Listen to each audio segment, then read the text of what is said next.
આજે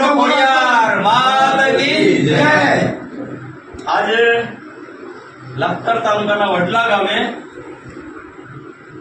વડલા માલિકા રોડ અને વિઠ્ઠલગઢ લીંબડી રોડની ચોકડી ઉપર મારા ગુંદાવાળા ખેતરના પશ્ચિમ ભાગમાંથી જે જમીન છે એ 5 વીઘા હું મારા સમાજના ઉત્થાન માટે, મારા સમાજના દીકરાઓ માટે ભણી ગણીને આગળ વધે એ શિક્ષણ માટે હું 5 વીઘા મારા સમાજને અર્પણ કરું.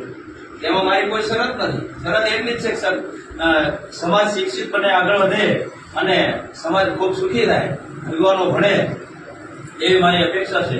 એ 5 વીઘા જે હું સુપ્રત કરું. જય મા નાતા, જય કોળી સમાજ. આજ કમિટીના અડતાલીના પ્રમુખ તરીકે જે જગ્યા આપી છે રામજીભાઈ અમરસિંહભાઈનો અમે અડતાલી વતીનો આભાર માની છીએ અને એમને ખૂબ ખૂબ અભિનંદન. અને ભગવાન માતાજી એમને ચડતી કળાએ રાખે, જાદુ આપે, જેથી કરી સમાજના દીકરા દીકરી એમાં ભણી અને આગળ વધે એવી અમારી અપેક્ષા છે.